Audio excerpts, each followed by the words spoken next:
అత్తాకోడళ్ళ ఆవుల పెంపకం. అనగనగా ఒక ఊరిలో కాంతమ్మ అనే ఒక ఆవిడ ఉండేది. ఆవిడకి మూగజీవులంటే అస్సలే ఇష్టం ఉండేది కాదు. ఒకరోజు కాంతమ్మ భర్త కాంతమ్మతో ఇలా అంటాడు.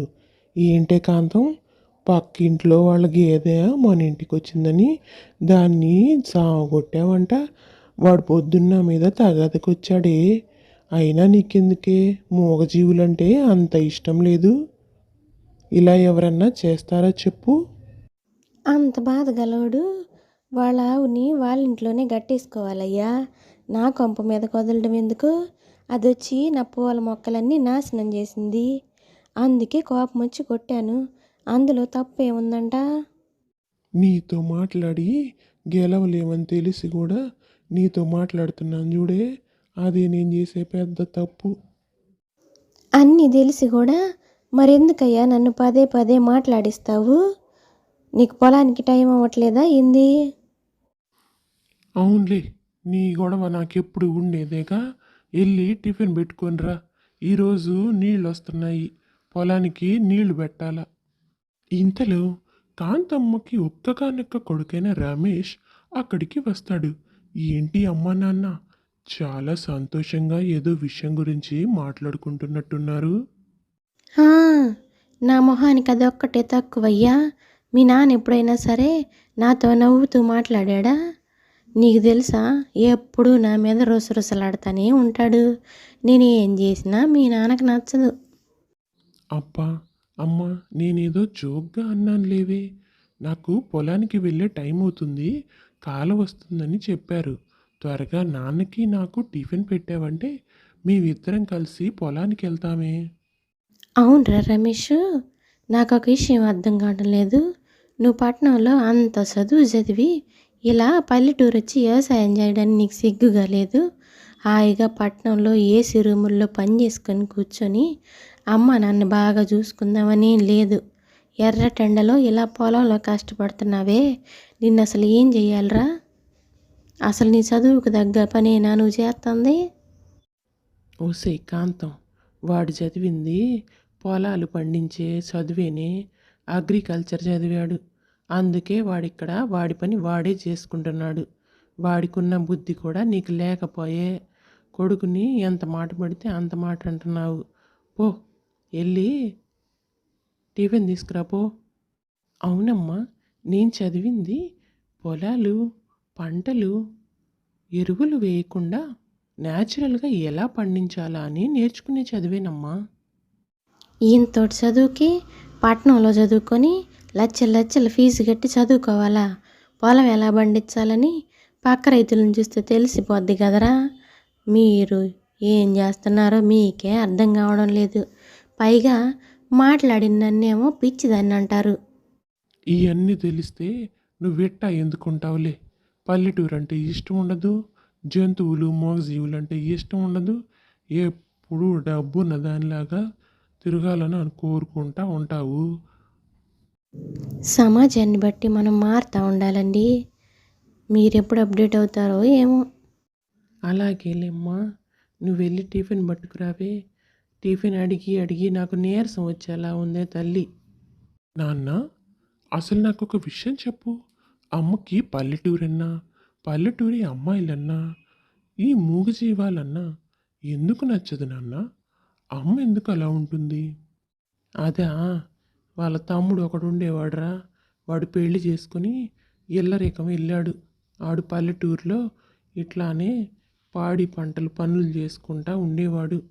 ఇలా పొలం చేసుకుంటూ ఉండేటప్పుడు చేలో అరక దున్నుతుంటే ఒక ఎద్దు వచ్చి వాళ్ళ తమ్ముడిని కొమ్ములతో కొమ్మింది. దాంతో ఎద్దు కొమ్ము కడుపులో గుచ్చుకొని దాని తమ్ముడు చచ్చిపోయాడు. అప్పటి నుంచి దానికి పల్లెటూరన్నా, పల్లెటూరులో ఉండే మూగజీవాలన్నా అస్సలు నచ్చదురా. కానీ నాన్న, మూగజీవాలు మనం ఏదిస్తే అదే తిరిగిస్తాయని, అవి కూడా మనల్ని ఎక్కువగా ప్రేమిస్తాయని, చాలా విశ్వాసంగా ఉంటాయని నువ్వు నాకు చిన్నప్పటి నుంచి చెప్తూ వచ్చావు కదా. మరి మావయ్య విషయంలో ఎందుకు అలా జరిగిందంటావు? అదంతా పరిస్థితుల ప్రభావం నాయనా. ఎందుకు అలా జరిగిందంటే నేను మాత్రం ఏం చెప్తాను, అలా జరగాలనుంది జరిగింది. అంతేగాని ప్రతిసారి అలాగే జరుగుతుందని ఇలా మీ అమ్మలా మూర్ఖంగా ఉండటం మాత్రం మూర్ఖత్వమే అవుతుంది. ఇలా వాళ్ళిద్దరూ మాట్లాడుకోవడం పూర్తయిన తర్వాత టిఫిన్ చేసి తల్లితో రమేష్ ఇలా చెప్తాడు. అమ్మా, ఈరోజు పొలంలో నీళ్లు పెడుతున్నాం కాబట్టి మాకు ఎక్కువగా కష్టం ఉంటుంది. కాబట్టి త్వరగా ఆకలి వేస్తుంది. నువ్వు మధ్యాహ్న భోజనం త్వరగా తీసుకొని రా అని చెప్పి రమేష్ అక్కడి నుంచి పొలానికి వెళ్తాడు. మధ్యాహ్నం 2 అవుతుంది. కానీ కాంతమ్మ ఇంకా రాలేదు. రమేష్ ఇంకా రంగయ్య ఇద్దరూ ఒక చెట్టు నీడన భోజనం కోసం ఎదురు చూస్తూ కూర్చుంటారు. ఏంటి నాన్న, అమ్మ 12కే రమ్మని చెప్పాను, అయినా కానీ ఇంకా రాలేదు. నాకు చాలా ఆకలిగా ఉంది నాన్న. ఏమోరా, నేను అదే చూస్తూ ఉన్నాను. కొంపదీసి పక్కింటోళ్ళ కోడు కుక్కో మన ఇంట్లోకి వస్తే వాళ్ళతో గొడవ పెట్టుకుంటూ మనకి భోజనం తేవాలన్న విషయం మర్చిపోయిందో ఏమో. దాని దగ్గర ఫోన్ కూడా లేదు. ఇప్పుడు ఏం చెయ్యాలి? అవును నాన్న, చాలా ఆకలిగా ఉంది. కనీసం మనం వెళ్దామన్నా నడిచే ఓపిక కూడా లేదు నాకు. కొద్దిసేపు చూద్దాం నాయనా, మీ అమ్మ రాకపోతే మనమే వెళ్దాము. ఇంతలో కాంతమ్మ క్యారేజ్ తీసుకొని వస్తూ ఉంటుంది. అమ్మయ్య, చూడు నాన్న, అమ్మ వచ్చేసింది. నాకిప్పుడు చాలా సంతోషంగా ఉంది. ఏమే కాంతం, భోజనం తేడానికి ఎంతసేపే? రోజు 12కల్లా భోజనం చేసే మనుషులు 2 దాకా ఆకలికి ఎట్లా ఉంటారనుకున్నావు? ఎవరితో గొడవ పడతా ఇంతసేపు రాకుండా ఉన్నావే? అదేం లేదండి. నేను భోజనం తీసుకొని వస్తుంటే నేను 12కి బయలుదేరాను. నాకు నల్ల పిల్లి ఎదురొచ్చింది. నల్ల పిల్లి ఎదురొస్తే అపశకునం అంటారు కదా. అందుకే మళ్ళీ వెళ్ళి ఒక గంటకి వద్దామని పడుకున్నానా, నిద్ర పట్టేసింది. ఇప్పుడే మెలకు వచ్చి హడావిడిగా మీకు భోజనం తీసుకొని వచ్చానండి. ఓసిని అసాధ్యం గోలా! నల్ల పిల్లి ఎదురొచ్చిందని ఇంటికి వెళ్ళి పడుకొని నిద్రపోయావా? నిన్ను అసలు ఏం చెయ్యాలి? ఇక్కడ మనుషులు ఇద్దరు ఆకలితో అల్లాడుతున్నారన్న విషయం కూడా గుర్తు లేకుండా పిల్లి ఎదురొచ్చింది, కుక్క ఎదురొచ్చింది అని మూఢనమ్మకాలతో ఇంత లేట్ చేస్తావా? నిన్ను అసలు ఏం చేసినా పాపం లేదే. నిన్ను కనీసం ఏమన్నా అనడానికి కూడా నాకు ఓపిక రావడం లేదు. సరేలే నాన్న, భోజనం అయితే తీసుకొని వచ్చింది కదా. అమ్మ గురించి మనకి తెలిసిన విషయమే కదా. మళ్ళీ ఎందుకు ఇక్కడ కూడా గొడవ చేస్తావు? అలా వాళ్ళ ముగ్గురు కలిసి పొలం గట్టు మీద చల్లని గాలికి కాంతమ్మ చేసుకొచ్చిన పప్పు ఆవకాయ వేసుకొని కమ్మగా తృప్తిగా భోజనం చేస్తారు. ఆ రోజు అలా గడిచిపోతుంది. ఇంకో పక్క సీతయ్యకు ఒక్కగానొక్క కూతురు సంధ్య. నాన్న, ఈరోజు చూడండి, ఆవు చాలా నీరసంగా కనిపిస్తుంది. ఒక్కసారి మీరు వెళ్ళి డాక్టర్ గారిని తీసుకురండి నాన్న. ఆవు పాలు కూడా సరిగ్గా ఇవ్వడం లేదు. ఆవు ఇలా ఉంటే నా మనసు అసలే ప్రశాంతంగా ఉండదు. నీకు తెలుసు కదా, నాకు జంతువులంటే చాలా ఇష్టమని, వాటిని వదిలిపెట్టి ఎప్పుడూ ఉండను అని. నా కోసం వెళ్ళి డాక్టర్ని తీసుకొని రానన్నా. చూడమ్మా సంధ్య, నీకు జంతువులపై ప్రేమ ఉండటం మంచిదే, కానీ ఇలా అతి ప్రేమ ఉండటం మాత్రం అస్సలు మంచిది కాదమ్మా. దానికి ఏమీ కాలేదు. తిన్న గడ్డి కాస్త అరిగినట్టుగా లేదంతే. కాసేపు దాన్ని నువ్వు వదిలేసావంటే అదే సర్దుకుంటుంది. ఎప్పుడు నువ్వు దాని వెంటే ఉంటూ దాన్ని 4 అడుగులు కూడా వేయనివ్వకపోతే దానికి ఎలా జీర్ణశక్తి ఉంటుంది అని సీతయ్య సంధ్యని చెప్తాడు. ఆ రోజు పొలం దగ్గర నుంచి రంగయ్య ఇంకా రమేష్ ఇద్దరు సాయంత్రం కాగానే ఇంటికి వస్తారు. దారి మధ్యలో రంగయ్యకి సీతయ్య కలుస్తాడు. ఏంటండి రంగయ్య గారు, ఎలా ఉన్నారు? ఈ మధ్యలో అసలు కంటికే కరువైపోతున్నారే. మీ ఊర్లో ఏదన్నా మంచి సంబంధాలు ఉంటే చెప్పండి, మా అమ్మాయికి పెళ్లి చేయడానికి. ఆ, నేను బాగానే ఉన్నాను సీతయ్య. నువ్వెలా ఉన్నావు? అయినా మీ అమ్మాయి చక్కగా చదువుకుంది, మంచి గుణవంతురాలు. అమ్మాయికి ఎందుకు పెళ్లి కావడం లేదు? ఏం చెప్పమంటారు రంగయ్య గారు, అది చదువుకుంది, కానీ అదేదో పొలం పనిచేసే చదువు అంట. అదేదో అగ్రికల్చర్ అంట. అది ఎప్పుడు జంతువుల్ని అంటేసుకొని తిరుగుతూ ఉంటుంది, పొలం పని చేస్తూ ఉంటుంది. ఈ రోజుల్లో అబ్బాయిలు మంచి ఉద్యోగం చేసే భార్య కావాలనుకుంటున్నారు కదా, అందుకే దాని పెళ్ళి లేట్ అవుతుందయ్యా. వెంటనే రంగయ్యకి ఒక ఆలోచన వస్తుంది. తన కొడుకు కూడా అగ్రికల్చర్ చేసి ఊర్లో వ్యవసాయం చేస్తున్నాడు కాబట్టి సీతయ్య కూతురికి రమేష్కి పెళ్లి చేస్తే వాళ్ళిద్దరూ చూడచక్కని జంట అవుతారు. ఇద్దరు ఇక్కడే ఉండి జాగ్రత్తగా తమ పొలాలన్నీ చూసుకుంటారు. వాళ్ళిద్దరిది సరైన జోడి అని రంగయ్యకు అనిపిస్తుంది. అనుకున్నదే తడవుగా సీతయ్యకు ఆ విషయం చెప్తాడు. అంతకన్నా మంచి విషయం నా జీవితంలో ఇంకొకటి లేదయ్యా. నా బిడ్డ పెళ్లి కోసం నేను ఎంత తపన పడుతున్నానో తెలుసా?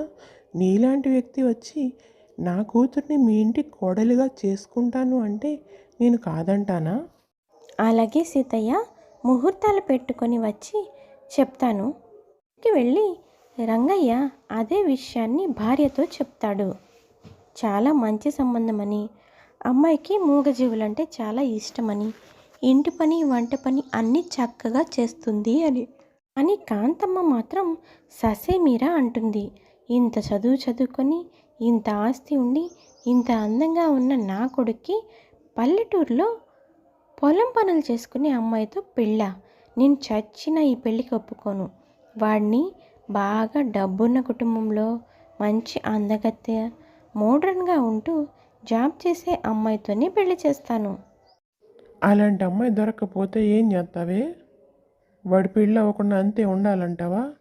ఇప్పటికే నీ నోటి గురించి తెలిసిన వాళ్ళు ఎవరు వాడికి పెళ్ళనీయడానికి ముందుకు రావట్లా. రాక వచ్చిన ఒక్క సంబంధాన్ని కూడా చెడగొడతావా? నీ కొడుకు జీవితంలో నువ్వే నిప్పులు పోస్తావంటే రాక్షసి. అంటే నా వల్లే నా కొడుకు పెళ్ళి కావట్లేదంటారా మీరు? సరే, మీ ఇష్టం వచ్చినట్టు చేసుకోండి. నాకైతే ఈ పెళ్ళి ఇష్టం లేదు. నీ ఇష్టంతో ఎవరికి కావాలి? కాపురం చేసుకునేది వాడు. వాడికి నచ్చితే చాలు. రమేష్ అమ్మాయి నచ్చిందని నాకు చెప్పాడు. నేను వెంటనే ముహూర్తాలు పెట్టిస్తున్నాను. సరేలేండి, ఈ ఇంట్లో నాకంటూ ఒక విలువ లేదని నాకు అర్థమవుతుంది. ఇంకా ఈ ఇంట్లో నేనెందుకు? నా దారి నేను చూసుకుంటాను. నా కొడుకు పెళ్ళైపోయిన తర్వాత వాడిని చూసుకొని వెళ్ళిపోతానులేండి అని పైకి కోపంగా అన్నా, మనసులో మాత్రం ఈ ఇల్లు వదిలి నేనెక్కడికి వెళ్తాను? వచ్చేదాన్నే ఇంట్లో నుంచి పంపిస్తాను అనుకుంటూ లోపలికి వెళ్తుంది కాంతమ్మ. ఇలా రమేష్ ఇంకా సంధ్యల పెళ్లి పనులు మొదలవుతాయి. పెళ్ళైన తర్వాత రోజే సంధ్య అత్తింట్లో అడుగు పెడుతూ తను పెంచుకునే ఆవుని ఇంకా కుక్కని తీసుకొని వస్తుంది. వారుండింటినీ చూసిన అత్తగారు చాలా కోప్పడుతుంది. కానీ కోడలికి జంతువులంటే ఇష్టం ఉందన్న మాట భర్త ముందుగానే చెప్పడంతో ఏమీ అనలేక నోరు మూసుకొని ఉంటుంది. రోజు రంగయ్య కాంతమ్మతో ఇలా అంటాడు. చూడు కాంతం, మనకుంది ఒక్కగానొక్క కొడుకు. మనకి కూతురైనా కోడలైనా ఆ అమ్మాయే. ఆ అమ్మాయి మనిషి కష్టపెట్టకుండా ఏం చెప్పినా సరే నిదానంగా చెప్పు. ఒక్కసారి నీ రుద్ర రూపాన్ని చూపించ మాకు. అంటే ఇప్పుడు మీరు చెప్పకపోతే కోడలతో ఎట్టా ఉండాలో నాకు తెలియదనే కదా మీ అర్థం? నాకు ఎక్కడ ఎలా ఉండాలని తెలుసండి. మీరు సైలెంట్గా మీ పని చూసుకుంటా బొండి, అంతా సెట్ చేసే బాధ్యత నాది అని వెటకారంగా అంటుంది కాంతమ్మ. ఒక పక్క సీతయ్య మనసంతా సంధ్య మీద బీగుతూ ఉంటుంది. ఏమయ్యా రంగయ్య గారు, మీ ఆవిడకి ఇష్టం లేకుండా పెళ్లి చేశారు కదా, అమ్మాయి మీ ఇంట్లో సంతోషంగానే ఉందయ్యా? అంటే సంతోషంగానే ఉంటుంది, కానీ తండ్రి మనసు కదా. మీ అమ్మాయికి అక్కడ వచ్చిన ఇబ్బంది ఏమీ లేదయ్యా. మీ అమ్మాయి చాలా సంతోషంగా ఉంది. నువ్వు ప్రశాంతంగా ఉండు అని రంగయ్య ధైర్యం చెప్తాడు. ఇంకో పక్క కాంతమ్మ కోడలు సంధ్యకి టార్చర్ అంటే ఎలా ఉంటుందో చూపిస్తూ ఉంటుంది. ఒకరోజు కాంతమ్మ సంధ్యని పిలుస్తుంది. ఏంటత్తయ్య పిలిచారు? ఏమైనా కావాలా? అంటే పిలిస్తే కానీ అమ్మగారు గదిలోంచి బయటికి రారు కదా, అందుకే పిలిచాను. తెల్లారి 2 గంటలు అవుతుందే, అత్తకి ఒక కప్పు కాఫీ కలిపిద్దామే అని లేదు. అదేంటత్తయ్య, ఉదయాన్నే 6 గంటలకే మీకు కాఫీ ఇచ్చాను కదా, మీరు కాఫీ కూడా తాగారు, మళ్ళీ ఇలా అంటున్నారేంటి? అదెప్పుడో ఉదయాన్నే 6 గంటలకి ఈ పాటికి అది అరిగిపోలేదంటావా? అయినా నా ఇంట్లో నేను మళ్ళీ కాఫీ అడిగితే ఇవ్వవా ఏందే? అప్పుడే కోడలనే పెత్తనం మొదలు పెట్టావా? అబ్బే, అలా ఏం లేదత్తయ్య. మీరు ఇలా కాఫీ గంటకి తాగుతారని నాకు తెలియదు కదా, రోజుకు ఒక్కసారే తాగుతారనుకున్నాను. కానీ ఇప్పుడు చెప్పారు కదా, మీకు గంట గంటకి కాఫీ తెచ్చిస్తాను అత్తయ్య. అది అలా కంట్రోల్లో ఉండు. కుక్కిన పేనులాగా పడుండు. లేకపోతే నా సంగతి తెలుసు కదా అని అత్తగారు వార్నింగ్ ఇస్తుంది సంధ్యకి. సంధ్య మాత్రం దేవుడితో ఇలా మాట్లాడుతుంది. ఎందుకు దేవుడా, మా అత్తగారికి నేనంటే అస్సలు ఇష్టం లేదు. ఎంత మంచిగా చూసుకున్నా సరే నా మీద ఏదో ఒక వంకలు పెడుతూనే ఉంటారు. త్వరలో మా అత్తగారు మనసు మార్గే నాకు చూపించయ్యా. ఒకరోజు కోడలు పశువులతో పనిచేస్తూ ఉండగా మావయ్య ఇంకా భర్త వస్తారు. చూడమ్మా కోడలా, మీ అత్తగారిది ఒట్టి చాదస్తాం. ఆ అత్తగారు ఏమన్నా అంటే పట్టించుకోకమ్మా. అదేమన్నా నిన్నందంటే నువ్వు బాధపడకుండా నాకు చెప్పు, నేను దాని సంగతి చెప్తానమ్మా. అది ఫస్ట్ నుంచి కొంచెం మూర్ఖురాలే. అదేం లేదు మావయ్య, నాకు ఈ పనులన్నీ చేయడం కొత్తేం కాదు. అత్తంటే అమ్మలాగా. నాకు అమ్మ ప్రేమ ఎలా ఉంటుందో తెలియదు. అత్తగారిలోనే అమ్మని చూసుకుంటున్నాను. ఆవిడ ఏమన్నా నేను బాధపడను. నేనేదో బాధపడతారని మీరు ఆలోచించి మీ ఆరోగ్యాన్ని పాడు చేసుకోవద్దు. నేను ఇక్కడ చాలా సంతోషంగా ఉన్నాను. నీలాంటి మంచి కోడలు రావడం మా అదృష్టం అమ్మా. ఇలా అర్థం చేసుకునే కోడల్ని మీ అత్త ఎందుకు దూరం చేసుకుంటుందో నాకు అసలు అర్థం కావడం లేదు. త్వరలోనే మీ అత్తగారు మారే రోజు రావాలని నేను కోరుకుంటున్నానమ్మా.